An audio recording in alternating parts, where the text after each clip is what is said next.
Okay, physics 157 on thermodynamics. Now I'm doing the exercises of the book University Physics, but I have the 10th edition of Young and Friedman. But if you have a different edition, you can probably find the same chapter, probably numbered differently. Anyways, so question number 1 in the chapter says 2 moles of ideal gas. So as you read the question, you should write down what information you're given. And usually in thermodynamics, there are different states where they want you to figure out parameters at one of the 2 states. Given one, figure out the other. So I'm going to list out in question number 1 what kind of information are given as I read the questions. So 2 moles of an ideal gas. So first of all, it's an ideal gas. So N equals to 2 moles. And are heated at constant pressure from T. So this is state 1. 20 degrees, or 27 degrees Celsius. So 20 plus 273.15 Kelvin to 107 degrees Celsius. 107 plus 273.15 Kelvin. Always change to Kelvin. Draw a PV diagram from this process. So now PV diagram simply means you have a volume on the x-axis, pressure on the y-axis. And because this is a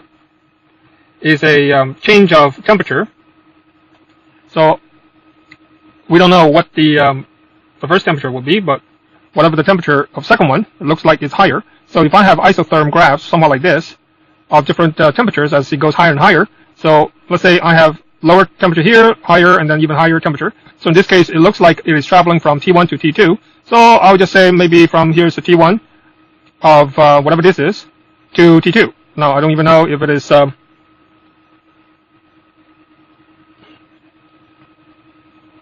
I don't know if it is isobaric or whatever process, but let's just say here's the T2, which is altogether 1, 2, so it'll be 380 degrees, 0.15 Kelvin. So 380.15 Kelvin, and this should be 300.15 Kelvin. So 300 to 380. So this is 300.15 Kelvin, and this is 380.15 Kelvin. So it travels somewhere from here to here. Okay, from A to B. So they want you to draw a PV diagram from this process. So there it is, and the work done by the gas. So work done will be whatever the graph underneath this. So that will be the graph. Now to figure out that, I will have to figure out what is the V1 and V2, and P1 and P2. Okay.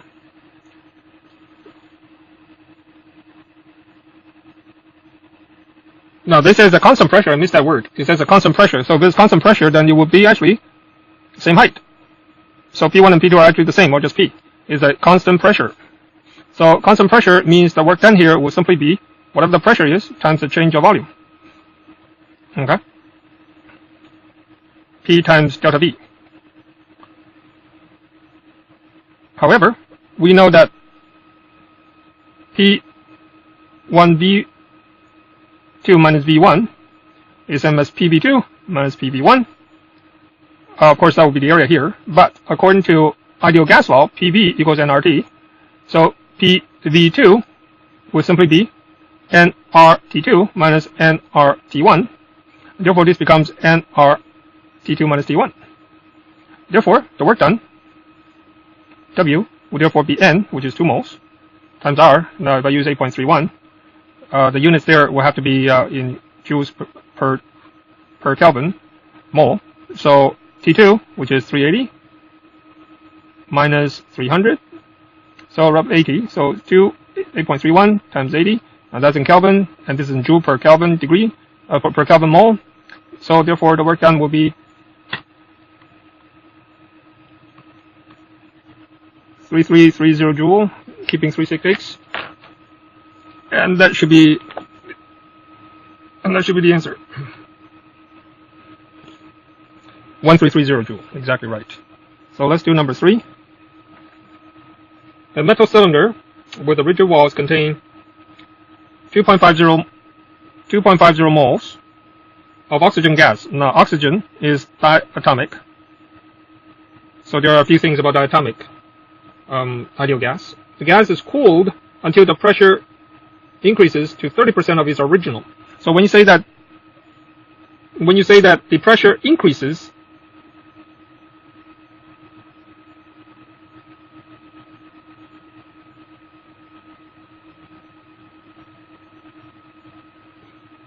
so until the pressure increases to 30% of its original value. That doesn't really make sense the way it was worded. So when pressure increases to 30% of its original value, which really means P2 over P1 is 30%. So neglect the thermal contraction of the cylinder and draw the PV diagram from the process. A metal with rigid walls, which means volume will be kept constant, but the pressure will increase to 30% of its original value. So because it is a constant volume situation, so the graph will have to be going straight down like this. So here's A, say here's B, at a constant volume, and the volume, whatever that is, until the pressure is now 30% of the original. So if this, so the pressure here at this location P2 compared to P1, P2 is only 30% of P1. So that's it. Right here is the diagram of how he travels from A, the path from A to B. And then they say calculate the work done by the gas. Well, there is no work done because delta V is 0. Or you can say that there's no motion whatsoever. As volume is kept constant, there's no wall pushed, and therefore there's no change in volume. Therefore work done, which is P delta V, is 0. So that is question for that's the answer for number 3, and that's correct. And number 5, a gas under a constant pressure. So here's constant pressure, P1 equal to P2, equal to 1.50 times 10 to the 5 Pascal, with the initial volume, so V1 equals to 0.09 cubic meter. Well, they actually provide a lot more sig figs, probably 3 sig figs here. Is cooled until its volume becomes, so V2 is 0.0600 cubic meter. Draw PV diagram for the process. So constant pressure, obviously it means isobaric. V1 here, and here's V2. And here's the P, which is 1.50 times 10 to the 5th, and V1 is 0.09 and 0.0. So the other way around. Here's a higher pressure, 1. There's lower pressure, 2. So this is 0.09. This is actually 0.06. Okay, here's a volume axis in cubic meter. This is in Pascal. So that's the oh,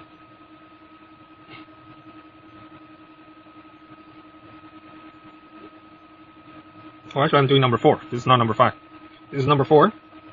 So then draw a PV diagram, calculate the work done by the gas. Well, the work done by the gas will just be this area, which is P delta V. So P is 1.50 times 10 to the 5th Pascal times volume change, so 0.06 minus 0.009 cubic meters. So I should have 1.5 to the 5th times 0.09, 0.06 minus 0.09, and I get a negative number, so that is negative 4,500 joules, which means that the if the work done is negative, which means that it is the environment doing work to the system. So the environment is doing 4,500 joules to the system. Okay? Or you can say the system is doing negative 4,500 joules to the environment. Number 5. So number 5 says, the gas undergoes 2 processes. The first, the volume remains constant at point 2. So if the volume remains constant at 0.2 cubic meter and the pressure increases from 2 times 10 to the 5th Pascal to 5 times 10 to the 5th Pascal, it basically looks like this. Is that volume is 0.2 cubic meter, but P1 is 2 times 10 to the 5th, P2 is 5 times 10 to the 5th Pascal, and the second process is a compression to a volume, so that means then this is now V1, and then V2 becomes a compression of 0.120 at the same constant pressure, so in that case P2 is still 5 times 10 to the 5th. Now, they want you to graph a PV diagram, so it therefore looks somewhat like this, where you start out with 0.2 cubic meter, but at a pressure of 2 times 10 to the 5th, so let's say here, and then you increase it to 5 times 10 to the 5th at a constant volume, so you go straight up to about here. So from A to B is your first process, constant volume. But then later on, you move from 0.2 to 0.10 cubic meter under constant pressure, so somewhat like this. And the pressure is 5 times 10 to the fifth. 5 times 10 to the fifth. Therefore, the amount of work. Okay, so this is first part. They want you to draw the PV diagram to show processes, process A, B, and BC. Part B says find the total work done by the gas during both processes. So for the process A to B, so from A to B, the work done is P delta V, but there is no delta V because volume is constant, so there's no work done. From B to C, the work done is simply the constant pressure, which is 5 times 10 to the fifth, times the change in volume. Volume 2 minus volume 1, in this case, the pressure is 5 times 10 to the fifth. Volume 2, at the end, was 0.12, minus initial 0.2. So, if you multiply in the two numbers in MKS, you get minus 40,000 fuel. So that will mean, because work done is negative, so instead of the system doing work to the environment, it becomes the environment doing work to the system, as the compression shows. Okay, so basically this number is the area underneath the curve anyhow. And that would be the only energy, or only work done during the two processes, because the first process, isochoric, has no work done. A to B has no work done. B to C is negative 40,000. So, let's do number 7. It says a certain chemical process, a lab technician. Oops, sorry. Yep.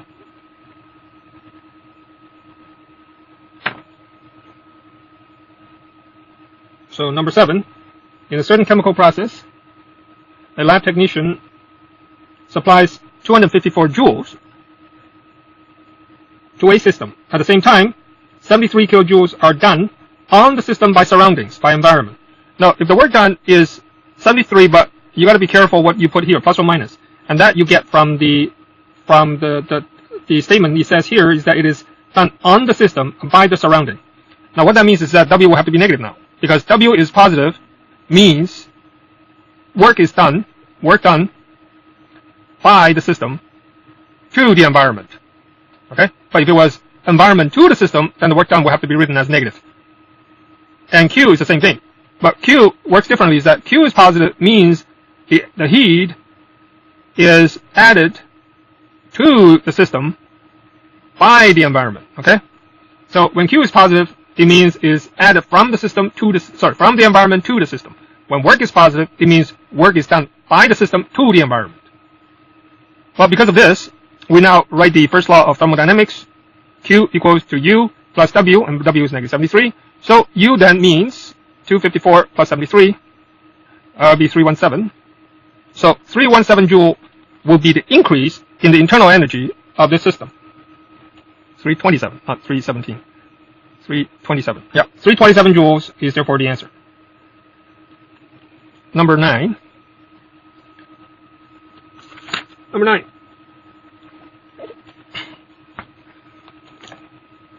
So number 9 says, a gas cylinder is held at a constant pressure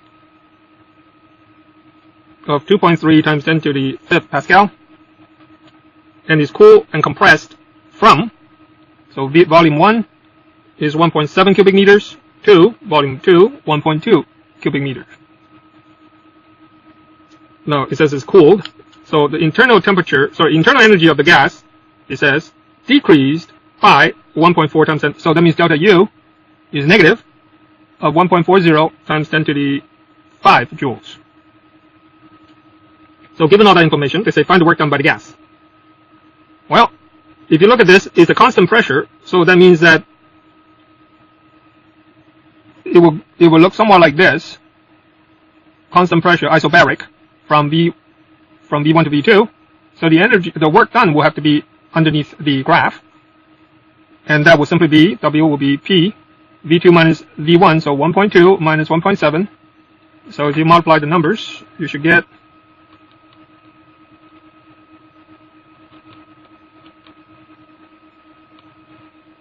negative 1.15 times 10 to the 5th joules.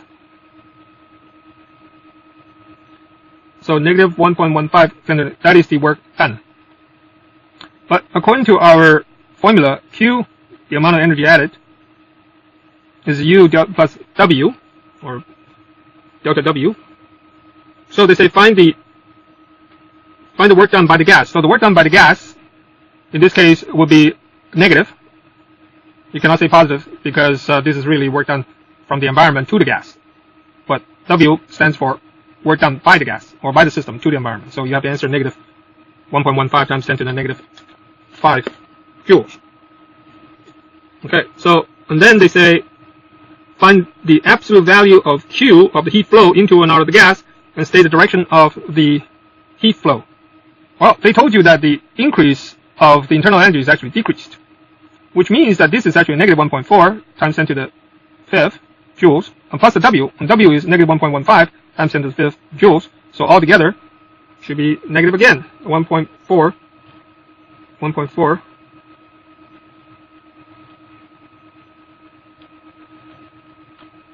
So altogether is negative 2.55 times 10 to the 5th joules.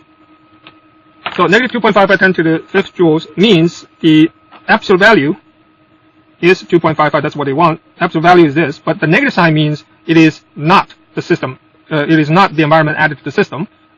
Q positive means environment. The energy is flowing from the environment to the system. That is if it is positive. Since this is negative, therefore the answer is that heat is flowing from the system to the environment. So, therefore, the answer is heat is getting out of the gas. Okay, so that's number 9. Oh, then one more question. Does it matter whether or not the gas is ideal?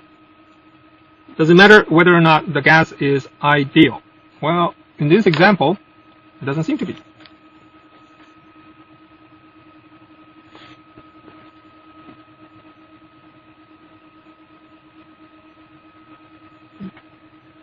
So we don't need to. We did not use anything that is with the assumption that it must be an ideal gas, because this first law of thermodynamics does not rely on it being an ideal gas. This is thermodynamics is applicable to any gases, and since the work done here is just P dot of V, which doesn't matter if it is ideal or not, so that doesn't matter. And the heat that is given to us cannot mention anything that dependent on the nature of the gas. So therefore, the calculation here involves nothing that depends on the type of gas that we're using. So it is independent of the gas we use. So that's why it doesn't matter if it's ideal gas or not. So number 11, it says a typical donut contains 2 grams of protein, 17 grams of carbohydrate, and 7 grams of fat. The average food energy values of these substances are 4 kilocalorie per gram for protein, and 9 for carbohydrates and fat. Oh, sorry, 4 for protein and carbo, but 9 for fat. Okay, now then. Question 8. During heavy exercise, an average person uses energy at a rate of 150 kilocalories per hour. So how long would you have to exercise to work off 1 donut? So basically, you just have to convert 1 donut's, protein, carbo, and fat, calculate that into calorie, and then work out how many hours you need to use to burn out that much calorie. Okay, so let's say 1 donut takes 2 grams of protein and 17 grams of carbohydrate and then 7 grams of fat. That's 1 donut. But then they say that for protein, the calorie is 4 kilocalories per gram for protein and carbo. So this one times 4 kilocalorie per gram, right? And so is this one 4 kilocalorie per gram for protein and carbo, but 9 kilocalorie per gram of fat. So let's figure out what is the total kilocalories of all this. So 2 times 4, 8, plus 17 times 4, plus 7 times 9. So altogether I have 139 kilocalorie per donut. So if that's the case, and 510 kilocalorie per hour can be burned off if you do a heavy exercise. So if that's the case, then all we have to do is divide 139 kilocalorie by 510 kilocalorie per hour. Let's see how many hours it would take. Divided by 510, that would take 0.27 hours, or if you convert that to minutes, you could say 16.4 minutes. That is acceptable to answer in minutes. So for question number 11, the answer is 16.4 minutes exactly. Now then, part B says if the energy in donut could somehow be converted into kinetic energy of your body as a whole, so how fast could you move after eating the donut? Assuming you are 60 kilograms. Well, if that was all energy, if this was all energy, to be converted into kinetic, means 1/2 mv squared, and your mass is assumed to be 60 kilogram. So how fast can you travel? But I need to convert this one into joules, because calorie, but everything else to the right is in MKS. So I need to now multiply 2 times 139 kilo, so times 1,000 calories. Okay, this is in calories now. Divided by 60 and take a square root. But I need to figure out how many calories in 1 joule. So the calories per joule is 0.239 calories in 1 joule.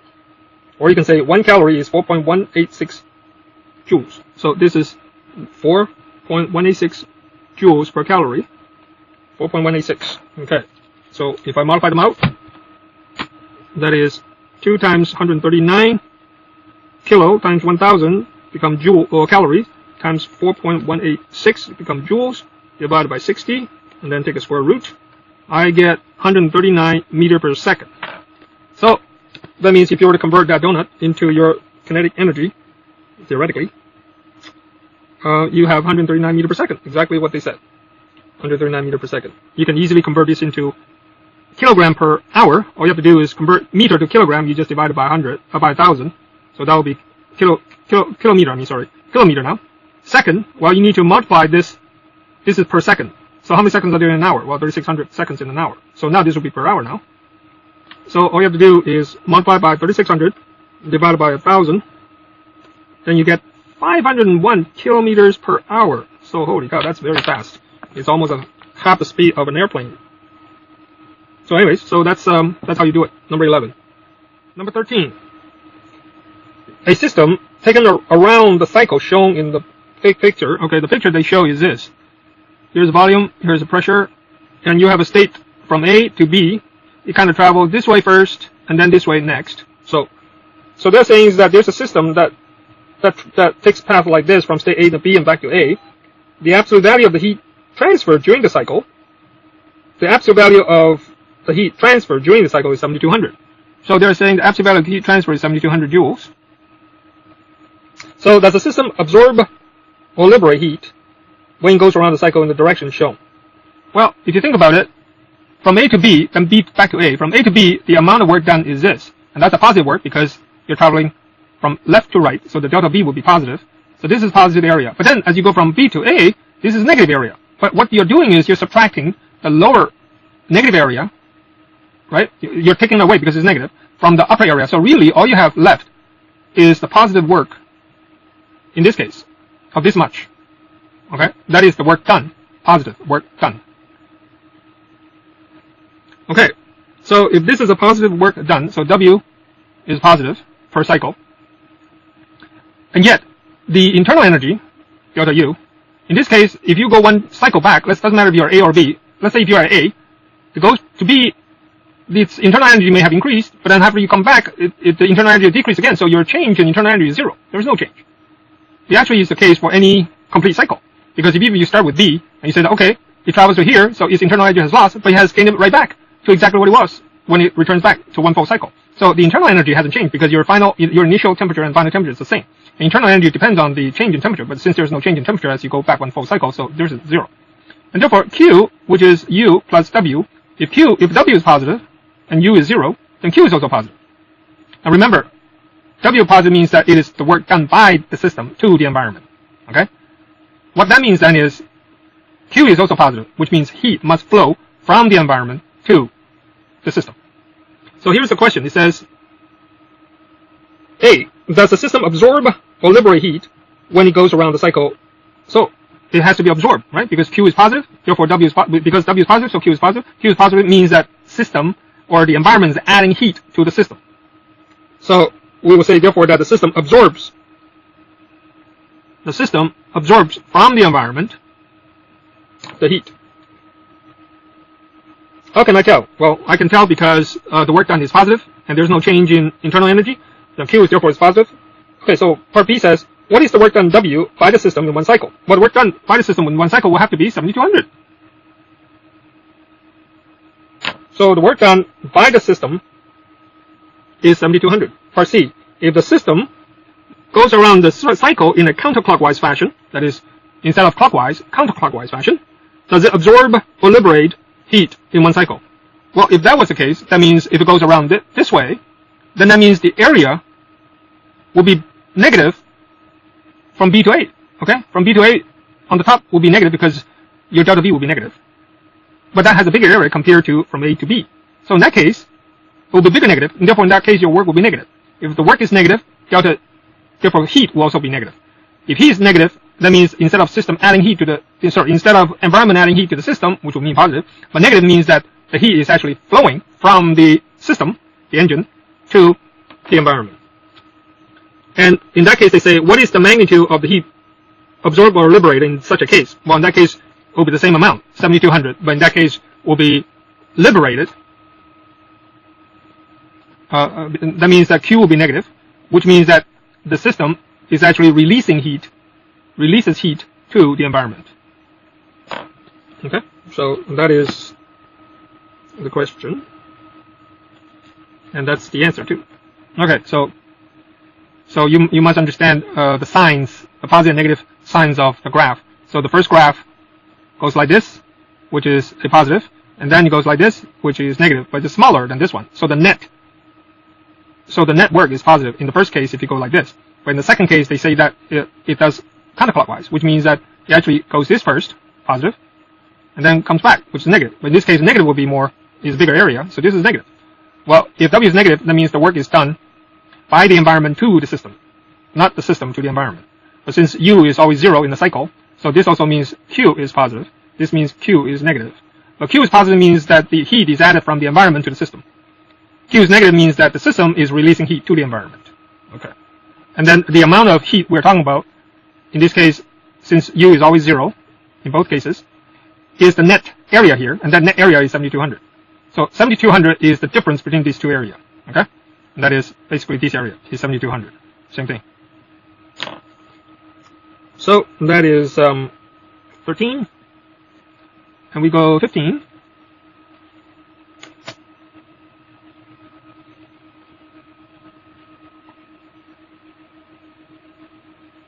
So 15 says, a student performs a combustion experiment by burning a mixture of fuel and oxygen at a constant volume can, surrounded by a water bath.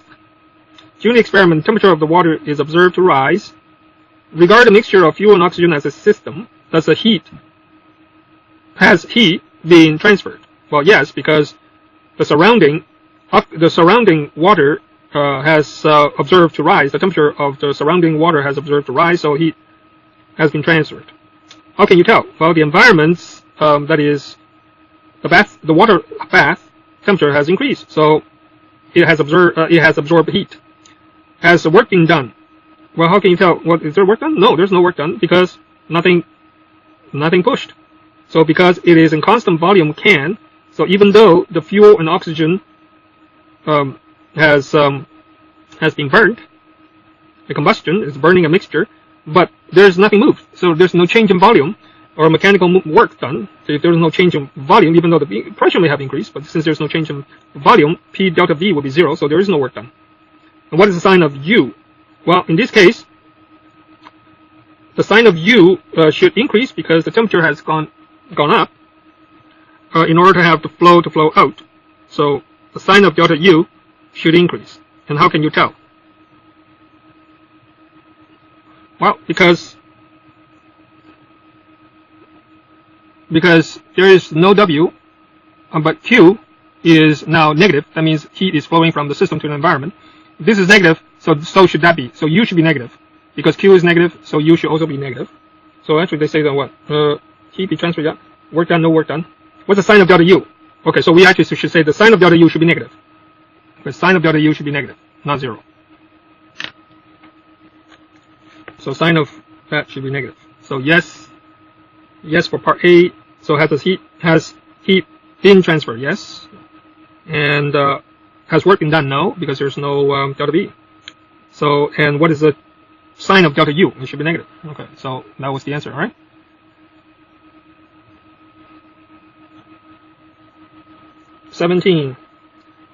Okay, in an experiment to simulate conditions within an automobile engine, 645 joules of heat is transferred to 0.185 mole of air containing with a cylinder of that. Let me jot down some quick numbers. Q is 645 joules.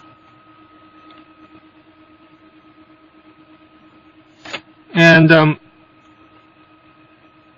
645 joules, and transfer of joules of heat is transferred this many moles. So N is 0.185 moles, containing with a volume of, now I gotta be careful, they gave 40 cubic centimeter.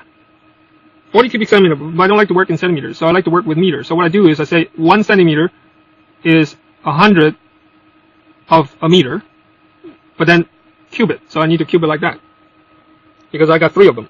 Centimeter cube, right? So centimeter, centimeter, centimeter. Okay, so initially the nitrogen is at a pressure of P1, 3 times 10 to the 6, and a temperature of 780 K. Hey, if the volume of the cylinder is held fixed, so V1 and V2 are the same, what is the final temperature of the air? Well, this is nitrogen, okay? So they want to know what is the final temperature of the air.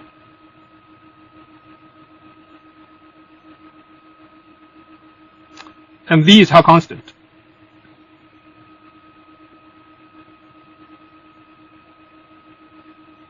So in other words, we're going to add this much heat to it. But for diatomic, nitrogen is diatomic. So I need to know what this, and this also they say is a constant volume.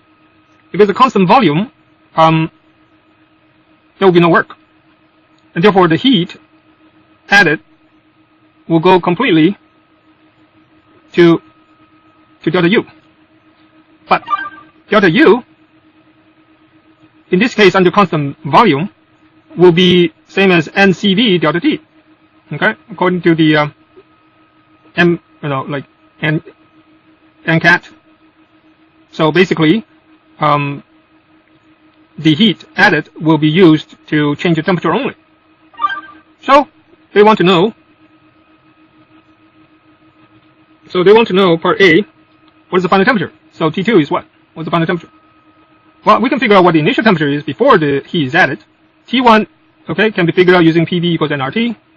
So T is simply P1V1 over nR. So T1 is therefore P1.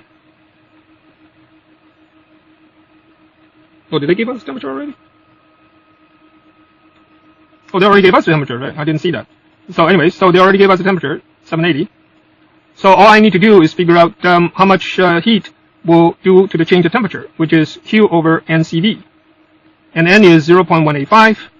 Now CV, for a diatomic particle, according to table 7, well, according to table here, which you probably have to look up whichever chapter you're using, there's a table of all the gases as to what their CV ought to be.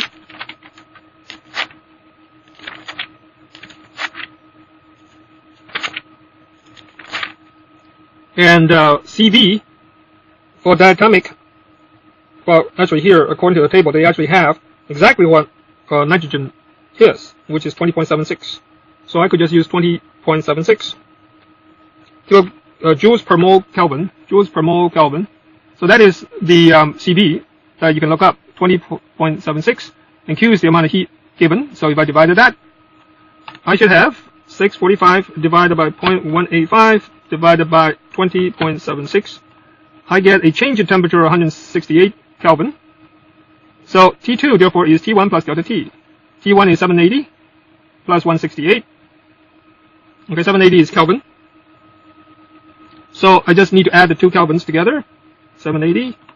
So I get 948 Kelvin. So that will be the final temperature, 948 Kelvin, which is correct. And then on 17 it says, draw the PV diagram for these process. Well, this is a constant volume anyways. So if it's constant volume, and the temperature has basically increased from 780 to 940. So this is a volume of 40 whatever, this number increases from here to here. The pressure has increased and the temperature has increased from 780 K to 948 K.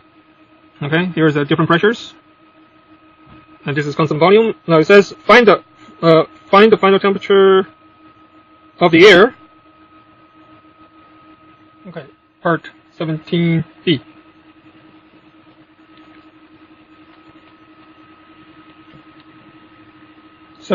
So it says find the final temperature of the air if the volume of the cylinder is allowed to increase while the pressures remain constant. So if the pressures remain constant, it's called isobaric.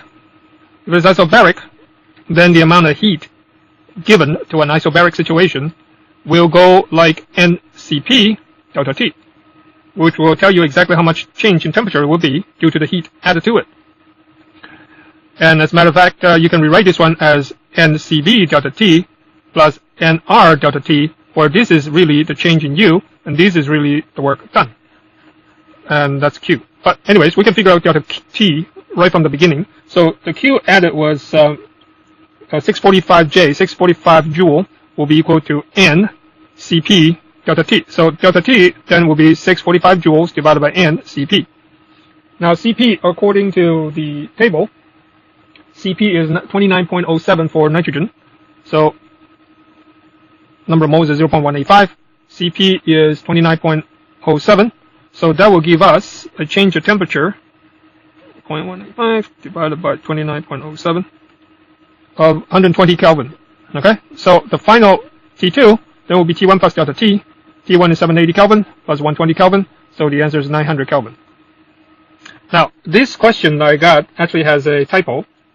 It says the volume they started out with was a constant volume of 40 cubic centimeter. Well, actually, it says volume was 40 cubic centimeters, but that is not possible. That is because the pressure they gave us was 3 times 10 to the 6. And the temperature they gave us at the time is 780 Kelvin. Well, the number of moles is 0.185. So based on that, we can actually figure out what the volume should be. So that is actually nRT over P. 0.185 times 8.31 times 780, all divided by pressure of 3 times 10 to the 6. And 0.185 times 8.31 times 780 divided by 3 to the 6. And I actually got 4 times 10 to the 4, negative 4, which is really 400 cubic centimeter. Okay? Because this is a cubic meter. So I think the answer, the question provided for 440, that was wrong. So volume should have been 400 cubic centimeter, which is equivalent to 400 times 1 over 100 cube to turn into a cubic meter. So which is 400 times 10 to the negative 6, or 4 times 10 to the negative 4 cubic meter. Okay, that would be the initial volume of V1. Now, as I was saying before, is that you could actually figure out what the internal energy change of this isobaric by simply calculating, now that you know delta T, which is 120, then you can actually figure out what the internal change of this one is, which is NCV delta T. N is 0.185. CV, we figured out, we were given or looked up from the table. The CV was 20.76 for nitrogen, and change in temperature is 120. So 0.185 times 20.76 times 120, we got 460 joules, or 461 joules for change in internal energy. Well, since the added energy is 645, so we can actually figure out that the work done should be 645 minus 460 of 184. Or we can continue to figure out what nR delta T is. nR delta T, N is 0.185, R is 8.31, delta T is 120, and what would that give us? 0.185 times 8.31 times 120, that gives us 184 joules, same thing, see? And in fact, this one corresponds to P delta V, right? Or so-called W, work W. So we can actually figure out that the final temperature from this we said was 900 Kelvin. So from that we can actually figure out what volume 2 should be, because it's nRT over P. N is 0.185, R 8.31, temperature is 900, divided P is 3 times 10 to the 6. So we actually get a volume of 0.185 times 8.31 times 900 divided by 3 to the 6. We actually get 4.61 times 10 to the negative 4 cubic meter. So what is the change in volume then? Change in volume then is 4.61 10 to the negative 4 minus 4 times negative 4 initial volume here, and the change of difference of 0.61 times 10 to the negative 4. That's the change of volume. So the work done can also be calculated by this. Pressure we said was constant, and change of volume 0.61 times 10 to the negative 4. We get a value of 0.61 raised to the power 6 negative 4 times 3 to the 6, 183, or close enough, joule. Okay, that is, if you figure out what the final volume is from the final temperature, and then subtract the initial initial volume and multiply by the pressure, you get the work done as well, which is the same as if you did it this way. Either way is the same, 184 joule, roughly. So that is 17. In fact, this kind of correlates to each other. That is how I actually was puzzled why the volume did not work out. So therefore, it should have been 400 cubic centimeter, not 40 cubic centimeter. So I think that was a typo in the book. All right, next one is 19.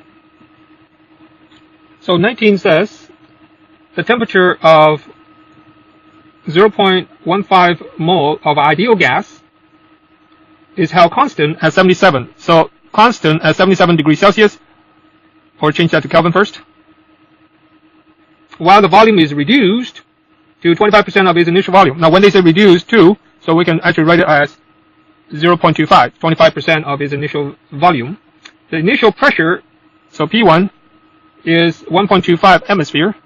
Now remember, if you want to work in MKS, change it to Pascal. Now then, first A, determine the work done by the gas. So they want to know what W is. So let's see, first figure out the temperature is held constant. The temperature is held constant. So if the temperature is held constant, that means I can draw the diagram like so. So this is isothermal, V1, V2, and this is sort of P, so actually this is V1, this is V2, and this will be P1, this will be P2. So actually it goes somewhat like this from here to here, as it is being compressed to 25% of its initial volume. Initially the pressure here is given by this number, P1. So I can actually, from V1, P1, we can actually, and T, we can actually figure out what the V should be.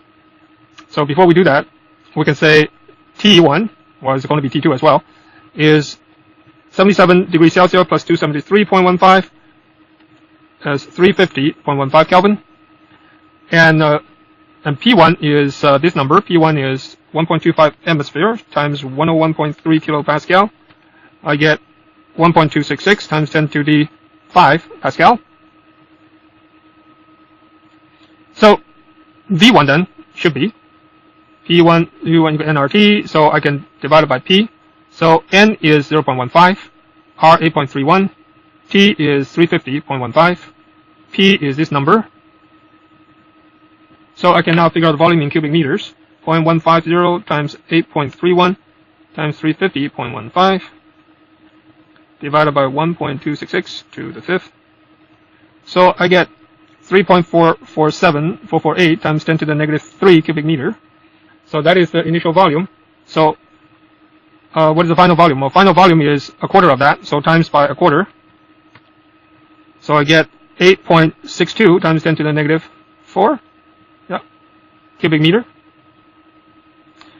Now then, we need to know the area here. But if you recall, the area for isothermal for work done is integral of P dV, but P, because it's isothermal, you have to express P in terms of V. So PV equals nRT. So P by itself, because T is constant, so integral of P dV becomes nRT over V dV. And since T is constant, isothermal, so nRT integral dVV, which is long V, evaluated from V1 to V2. So the work done is simply nRT and long V2 minus long V1. So N is 0.150, R 8.31, temperature is 350.15, long of volume 2, in this case is this number, which is volume 2 is right here, 8.62 times 10 to the negative 4, minus long volume 1, which is this number, 3.448 times 10 to the negative 3. Okay, gotta be careful here. You gotta calculate the ln first. So ln of that minus ln of 3.448 to the negative 3. And then I multiply that by all these numbers.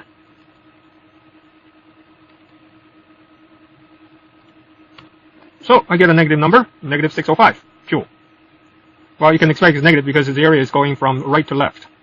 When W is negative, it means the work done by the system to the environment is negative, which really means the environment is doing to the system 605 joules. So for question 19 here, it says determine the work done by the gas. Well, if it's by the gas, it will be negative.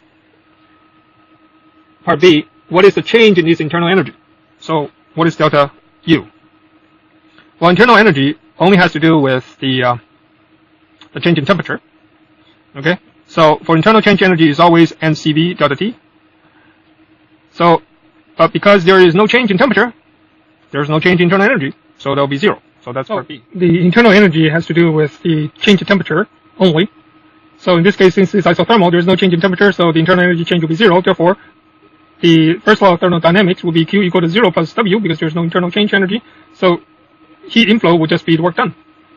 But since work done was negative 605, so the heat inflow will be negative 605. But in this case, because Q is negative, it actually means gas is liberated. That is, heat is flowing from the system to the environment. Okay, if Q is positive, that means from the environment, heat flows into the system. But since it's negative, gas is leaving the system into the environment. Okay, number 21. Number 21 says the propane gas behaves like an ideal gas with a gamma equals to 1.127. They want to determine the molar heat capacity at a constant volume, which means Cv equals to what? And constant pressure. Molar mass of constant pressure, which Cp equals to what? So that's the question. Now then, knowing gamma, well, the definition of gamma, if you recall, is Cp over Cv. And then another definition of Cp is R plus Cv is Cp. So if you look at this way, then that is really R over Cv is plus Cv over Cv, which is R over Cv plus 1, is gamma. Okay? Now, if gamma is given and R is a constant, then you can figure out Cv is. All you have to do is move the 1 over, then you have R over Cv equals to gamma minus 1, and then take a reciprocal on both sides. Cv over R is 1 over gamma minus 1. Multiply both sides or move the R up here. Then you have Cv, which is R over gamma minus 1. R is 8.31. Gamma is 1.127 minus 1 is 0.127. So now that you know Cv, then whatever the Cv is, Cp is just R, which is 8.31, plus Cv. So if we figure out what Cv is in this example, 8.31 divided by 0.107, you get 65.4. So 65.4 plus 8.31, I get 73.7. This will be in joule per mole Kelvin. Same here, joules per mole Kelvin. And that's 33. Gaseous ethane has a gamma of 1.220 for ethane and be treated as ideal gas. Part A, if 2.4 moles of ethane is to be heated from 20 to 25 degrees Celsius, so T1 is 20 to 25 degrees Celsius.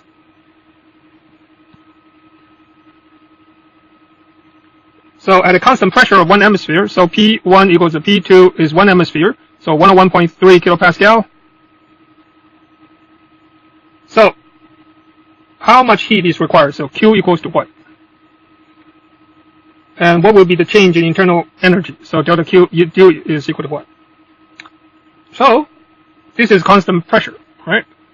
Now, if this is constant pressure, then we all know from previous exercises is that change in heat is in fact NCP delta T. And we know from before is that Cp is R plus Cv. And we also know that if I multiply and divide the R inside and outside, that is NR delta T, 1 plus Cv over R. But Cv over R, if you remember up here, is the same as 1 over gamma minus 1. So I could rewrite this one as nR delta T 1 plus 1 over gamma minus 1. So the change in heat then is N, number of moles, is 2.4. R is 8.31. Delta T is the change of the 2, which is 25 minus 20, which is simply 5 Kelvin. And then 1 plus 1 over gamma minus 1. Gamma is 1.22, minus 1 is 2.22. So this number is the change in heat, which is 2.4 times 8.31 times 5 times 1 plus 1 over 0.22. So I get a heat of 553 joule, and that is the total heat added. This is positive. That means the environment is adding to the system. But then what would be internal energy of that thing? Well, remember that is purely NCV delta T, and that is the internal energy change, which I could see that it is simply N 2.4 CV. Well, we know that gamma is we know that CV is R over gamma minus 1. So I can write CV as R over gamma minus 1 is 1.22 minus 1. That's CV all here. Delta T, which is 5 degree Kelvin, or 5 degrees Celsius, or 5 Kelvin, from 20 degrees to 25, so it's a 5 degree increase. So now all I have to do is multiply these numbers. 2.40 times 8.31 divided by 0.22 times 5. I get a 453 joules. So that is the amount of internal energy change. We could also figure out the work done though. That would be the Q minus delta U, which is 553 minus 453, which is 100 joules. So that is work done is 100 joules. Well, you could also figure out the work done by using nRT, nR delta T. Well, N is 2.4, R is 8.31, delta T, as we said, was 5. So let's see if that also equals to 100 joules.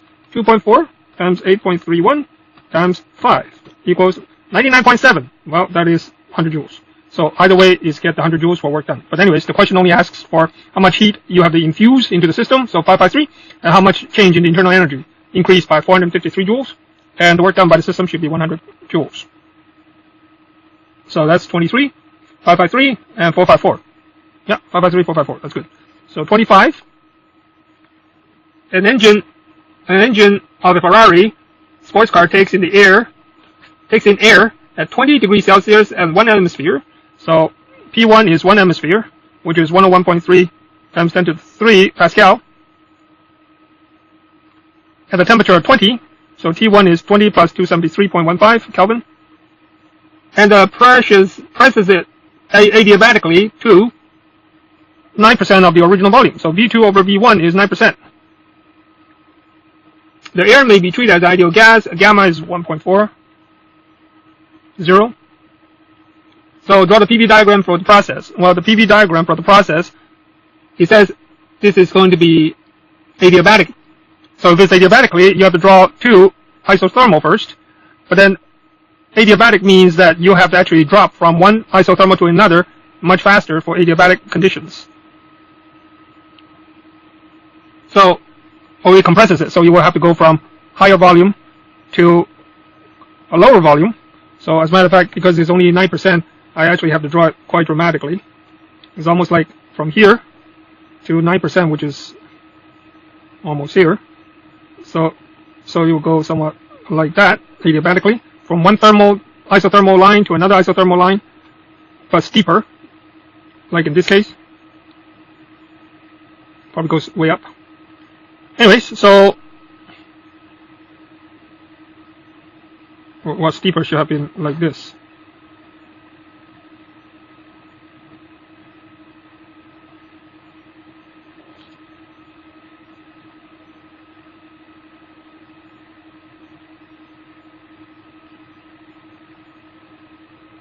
Okay, so this is what V1, and this is only 9% of V1, 0.09 of V1.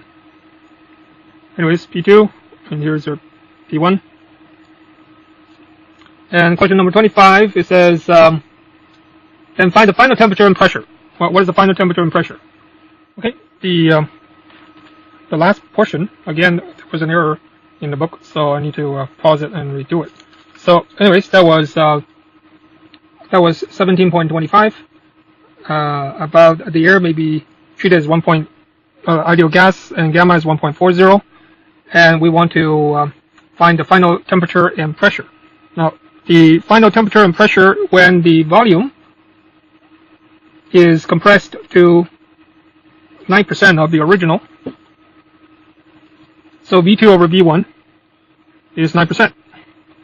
And then the temperature is 20 degrees Celsius, or T1 is 20 plus 273.15, or 293.15 Kelvin. And then the pressure, P1, is 1 atmosphere. Okay? We can change it to 101.3 kilopascal if we needed to, but I don't think we need it this time. Anyway, the whole thing is adiabatic. What that means is that Q is 0, so delta U plus W then is 0. Okay? Or delta U, so delta U is same as negative delta W. But delta U is, strictly speaking, always for ideal gas is NCV delta T, and work done is always P delta V, or minus P delta V in this case. Now, but when it is adiabatic, and given the gamma, you either remember the formulas, or you have to derive it all over again.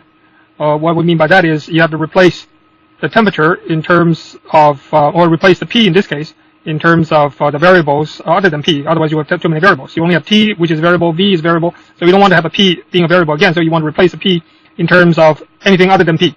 So we know PV equals nRT, so P can be rewritten as nRT over V.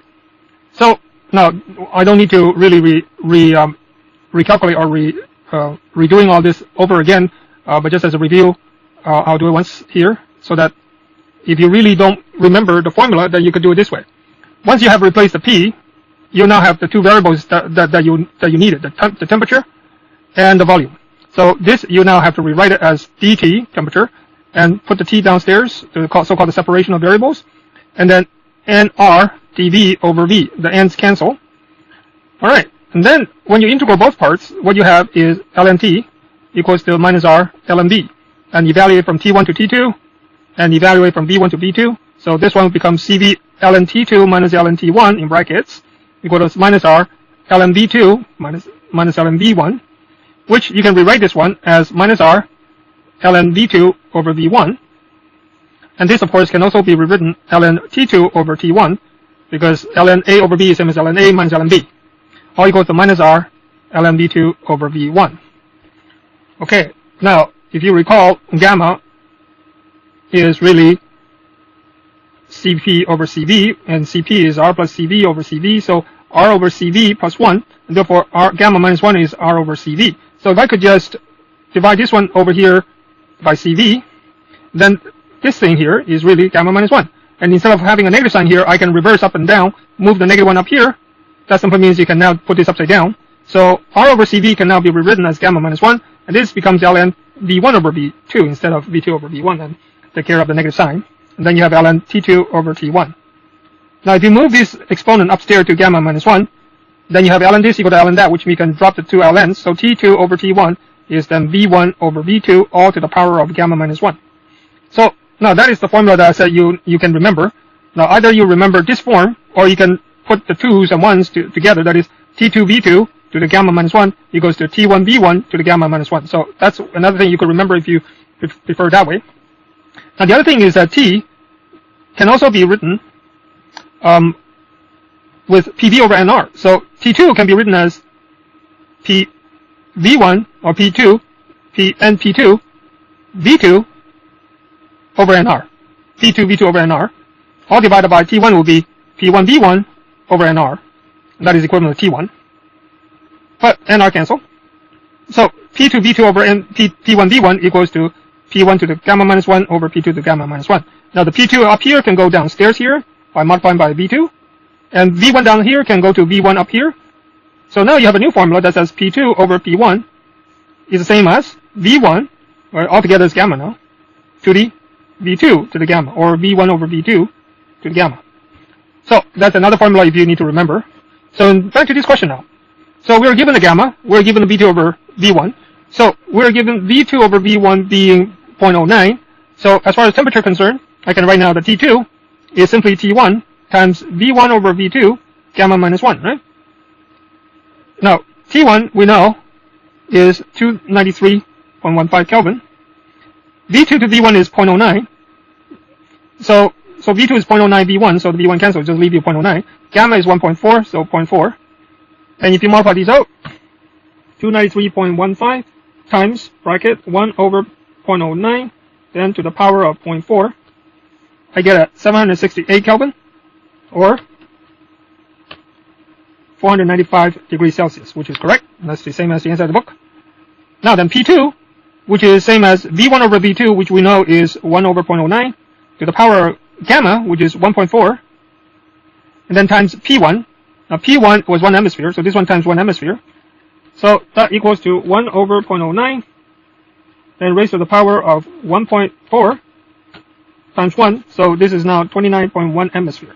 Now unfortunately the book only gave 2 point something, and then I figured that they basically forgot the 1.4. They actually used the same factor here using a 0.4 instead of 1.4, but the formula is obviously no longer gamma minus 1. For pressure is gamma, not gamma minus 1, okay? But they erroneously continue to use gamma minus 1, and they got the answer of 2 point something, which is incorrect. So the correct answer should be 29.1 hemisphere as a final pressure. Okay, so